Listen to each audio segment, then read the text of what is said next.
महर्षि वाल्मीकि रामायण से कुछ प्रसंग ऐसे निवेदन करूँगा जो अभी तक लोक में बहुत कम प्रचलित कथा है, लेकिन महत्वपूर्ण है इसलिए, और ऐतिहासिक कथा है इसलिए निवेदन यहाँ पे कर रहा हूँ। जब भगवान श्री रामचंद्र जी राज सिंहासन पर बैठ गए, उनका राज तिलक हो गया, उसके बाद जो सारी पृथ्वी के एक छत्र राजा हैं, उन्होंने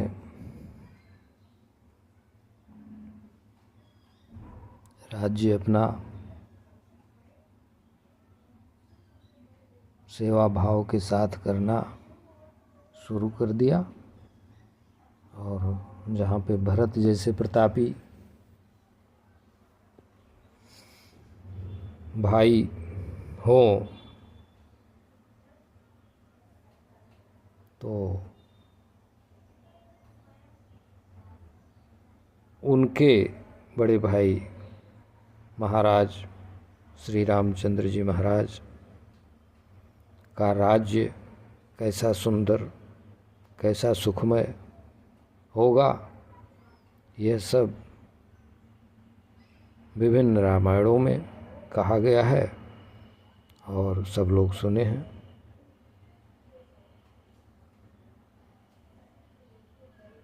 विश्व भरण पोषण कर जोई, ताकर नाम भरत अस होई। तो पूरे विश्व का भरण पोषण तो भरत जी ही करते हैं, और उन्होंने भगवान श्री राम को, ज्येष्ठ भ्राता को अपने राजा बनाया, राज सिंहासन पर बैठाया। तो इसीलिए धर्म में प्रमुख आता है, धर्म न दया सरिस हरि जाना। दया के समान कोई दूसरा धर्म नहीं है, और इसको आज के वर्तमान युग में महात्मा बुद्ध जी ने करुणा, अहिंसा और मित्रता के रूप में सुस्थापित किया है, जिसके आधार पे आज हमारा लोकतंत्र चलता है। और ये कोई भी आदमी कहीं भी पूरे विश्व का देख सकता है कि भारत के संविधान में कितनी सुंदर व्यवस्था करी गई है, और वह व्यवस्था का जो मूल है वो सुनिश्चित रूप से राजाधिराज महाराज भगवान श्री रामचंद्र जी से प्रारंभ होता है, क्योंकि वे प्रजा का पालन कैसे करते थे? पुत्रवत प्रेम के साथ, अनुशासित ढंग से। और भगवान श्री रामचंद्र जी के राज्य में मनुष्य मात्र को तो है ही है, प्राणी मात्र को भी बराबर अधिकार जीने रहने का था। इसका भी प्रमाण है। प्रमाण ये है, जो कथा लोक में प्रचलित है कि भगवान श्री रामचंद्र जी ने एक श्वान को, श्वान मतलब अंग्रेजी में जिसको डॉग कहते हैं, उसको भी न्याय दिया। और जिस मनुष्य ने उस कुत्ते को बेवजह प्रताड़ित किया था, उसको दंड दिया गया। तो ये सब जो बातें हैं ये साधारण नहीं है। लोकतंत्र के आदि पुरोधा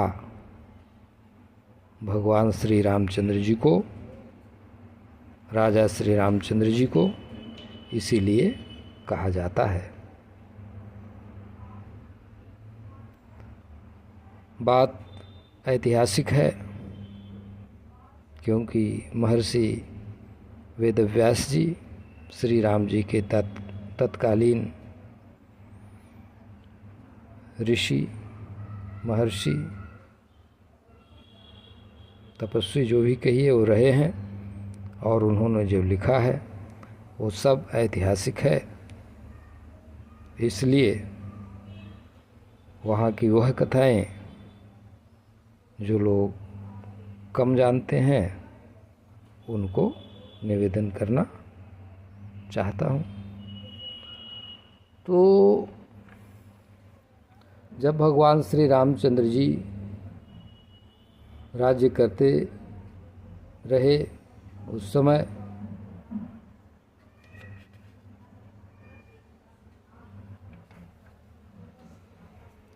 भगवान श्री रामचंद्र जी के दरबार में सभी श्रेष्ठ ऋषि मुनिगण आते जाते रहते थे। सबका विधिवत सम्मान होता था क्योंकि राम राज्य का मतलब लोकतंत्र का आनंद, वास्तविक आनंद। किसी तरह का ऐसा छलपूर्ण कपटपूर्ण जैसा कहीं कहीं आज पृथ्वी पे कुछ लोकतांत्रिक देशों में देखा जाता है, वैसा नहीं, छल छद्म या अल्प वाला लोकतंत्र नहीं, निश्चल और पूर्ण, न्यायपूर्ण और आनंददायक लोकतंत्र। वहाँ पे सभी ऋषि मुनिगण आए एक बार। तो राज दरबार जो सजता था, सजता है आज भी, जिसके घर में बड़ा दरबार नहीं लगता वो कोई आदमी बड़ा आदमी नहीं माना जाएगा। जो सामाजिक रूप से मान्य और प्रतिष्ठित नहीं है वो धन संपन्नता से भरपूर तो भले हो सकता है, लेकिन समाज में उसका उतना मूल्य नहीं होता जितना मूल्य उस पुरुष का होता है जिसके यहाँ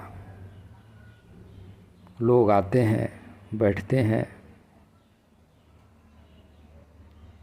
धर्मयुक्त चर्चाएं होती हैं, न्यायपूर्ण चर्चाएं होती हैं और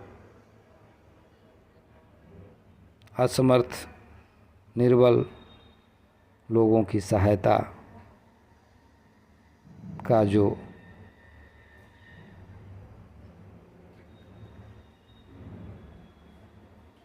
प्रण करते हैं और सदैव एक दूसरे के सहयोग में निस्वार्थ भाव से आज भी बैठते हैं, ऐसे महापुरुष हर युग में होते रहे हैं और होते रहेंगे। तो ऐसे सभी महापुरुषों में सर्वश्रेष्ठ महापुरुष पुरुषोत्तम भगवान श्री रामचंद्र जी एक बार अपने राज दरबार में बैठे थे। सभी ऋषि मुनि आए हुए थे। चर्चाएं, प्रश्न और उत्तर आनंद के साथ हो रहा था। वो अधिकतर प्रसंग अध्यात्म रामायण में है, जो मैं अभी कुछ दिन बाद उस प्रसंग को हिंदी भाषा में गायन करके आप लोगों को ज़रूर सुनाऊंगा। तो यहाँ पे एक प्रसंग ऐसा है जो अध्यात्म रामायण में है नहीं, और है ज़रूर संकेत रूप में है, एक ही श्लोक में एक ही बात में कह दिया गया है, वो यहाँ बताएंगे।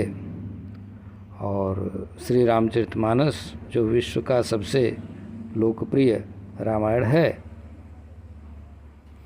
उस महाकाव्य में भी संकेत रूप में ही वो प्रसंग होगा, यह तो होगा,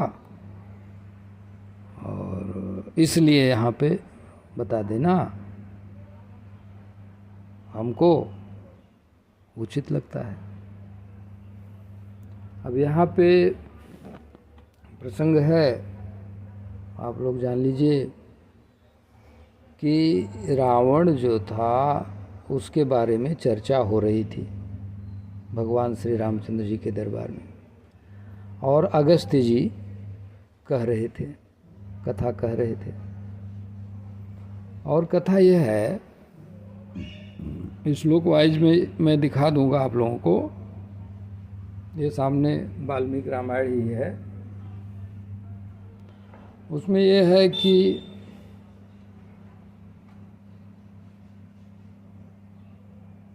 एक समय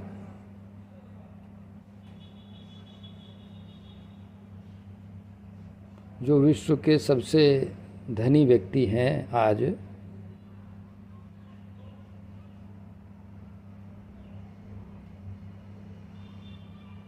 धनाध्यक्ष श्री कुबेर जी, धनाध्यक्ष श्री कुबेर जी, वो दरअसल रावण के भाई ही हैं, और लंका में वही रहते थे पहले। तो रावण ने क्या किया, जब थोड़ा सा छल बल इधर उधर करके तप वगैरह से बलवान और वरदान वगैरह पा लिया, तो सबसे पहले क्या किया, अपने भाई के ऊपर आक्रमण कर दिया, कुबेर के ऊपर, और कुबेर का सब पुष्पक छीन लिया, और कुबेर बेचारे लंका छोड़ के भाग गए।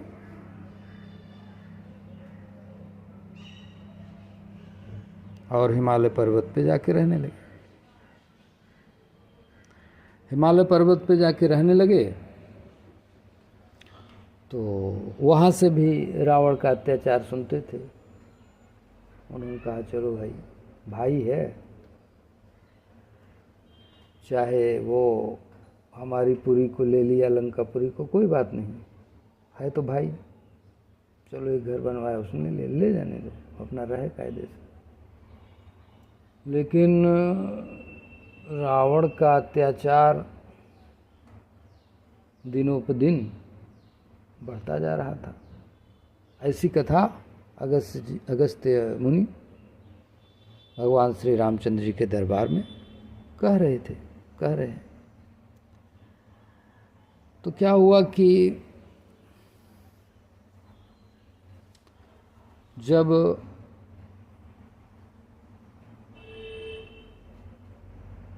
कैलाश पर्वत पर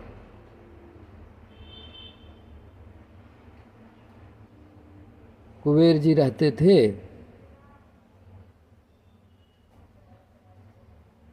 तो उन्होंने जगत गुरु महादेव भगवान जी से की कृपा प्राप्त करके अपनी सारी व्यवस्था वरदान से बना लिया था, और वे दुनिया के विश्व के सबसे धनी व्यक्ति भी हो गए थे, और उनके पास पुष्पक विमान भी हो गया था, सब कुछ था। इसलिए रावण से उनसे कोई विद्वेष था नहीं, भाई भी था रावण, कुबेर जी का ही है। परंतु जब कुबेर ने सुना कि रावण इतना अत्याचार कर दिया है कि सज्जनों को भी रुला रहा है, देवों को भी रुला रहा है, यक्षों को भी रुला रहा है और गंधर्वों को भी रुला रहा है और बहुत सबको परेशान कर रहा है, तब उन्होंने एक दूत भेजा कि भाई जाकर के रावण से कह दो कि इतना अत्याचार न करे। इतना अत्याचार किए बिना भी उसका काम चल सकता है, कोई चीज़ की कमी तो है नहीं।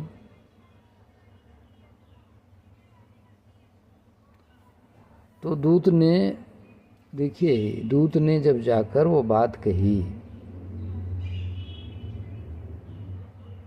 तो दूत पहले विभीषण जी के पास गया था, उनसे मिला और उनसे मिलने के बाद विभीषण जी ने रावण से परिचय कराया, लेके गए और दूत ने ज्यों ये सब बात सुनाया, बताया कि नीति, दया, करुणा और मित्रता को ऊपर रख करके लोगों को परेशान करना, रुलाना,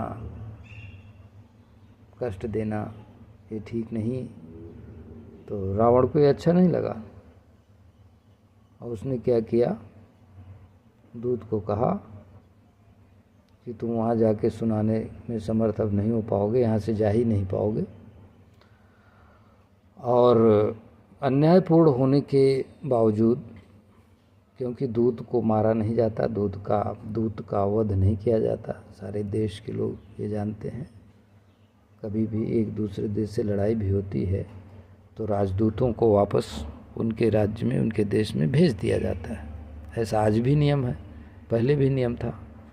नियम का तो मूल शुरू से ही होती है, जड़ तो नीचे ही होती है। लेकिन उसने क्या किया, उस दूत को वध कर दिया, मार डाला और कहा कि अब मैं कुबेर को भी छोड़ूंगा नहीं, कुबेर को भी मार डालूंगा। अब यहाँ पे इसलिए कहना उचित था कि देखिए, जिसकी बुद्धि एकदम पलट जाती है, मतलब रावण की पत्नी ही ने या किसी ने रावण को समझाया था, मुझे कुछ याद है चौपाई, निकट काल जहि आवत साईं, तही भ्रम होय तुम्हारे ही नाई। जरूर मंदोदरी का ही कहा हुआ है रावण के लिए। उसकी बुद्धि इतनी मतलब उल्टी हो गई थी, जैसे आज के भाषा में कहते हैं खोपड़ी उलट गई थी, उल्टी खोपड़ी का हो गया था कि उसको नीति अनीति का कुछ भी विवेक नहीं रह गया था।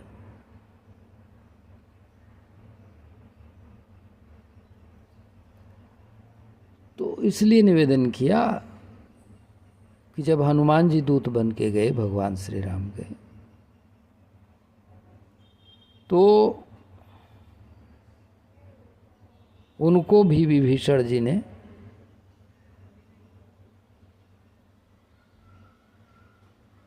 बचाने का भाव रखा, लेकिन रावण इत्यादि ने कोई कोर कसर नहीं छोड़ी थी उन्हें भी मार डालने में। परंतु विभीषण के समझाने पर रावण उस समय तो मान ही गया था, केवल इतना कहा कि चलो इसकी पूंछ में तेल बांध के, कपड़ा लपेट के, तेल लगा के और ज्वलनशील पदार्थ लगा के आग लगा दो, तो इसकी पूंछ जल जाएगी। कभी के ममता पूंछ पर, ऐसा कह के तो पूछ ही बानर तह जाई, तब लेके आएगा तो देखेंगे कितनी ताकत है राम में या किस में, सुग्रीव में। परंतु यहाँ कुबेर के दूत को तो रावण ने मार डाला, उसका वध कर दिया। यह एक अंतर्राष्ट्रीय अनीति थी जो रावण ने किया। तो इसीलिए जब हनुमान जी गए तो कहे कि इसको दूतों को मारने का बड़ा गर्व है, तो मैं चलता हूँ। हनुमान जी अपने मन से बहुत कुछ सोच विचार के वहाँ गए थे दोबारा, क्योंकि जानकी जी से तो आदेश लेके वो जा रहे थे, लेकिन उनके मन में ही आ गया पता नहीं क्या, तो वो वापस लौट गए थे।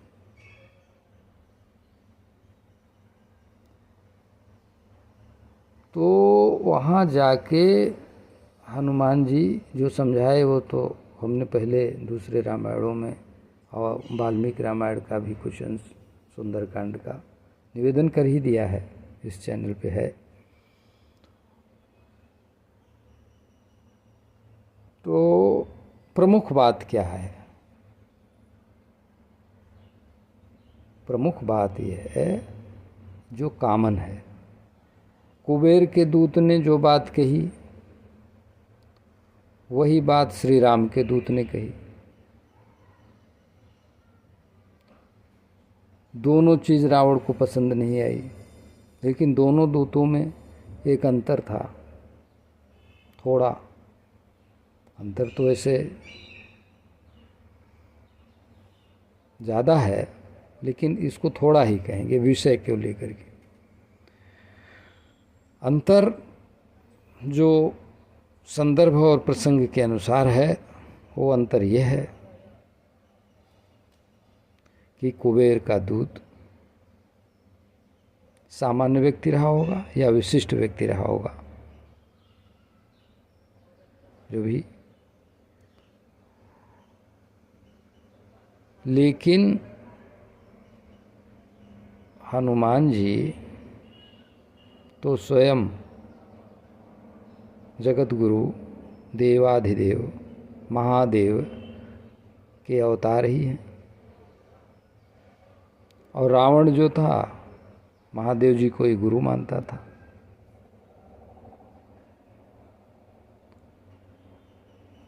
अब महादेव जी के सामने तो वो गुरुवत व्यवहार करेगा, इसलिए महादेव जी हनुमान अवतार में, रुद्रावतार में स्वयं उसको जाके समझाए।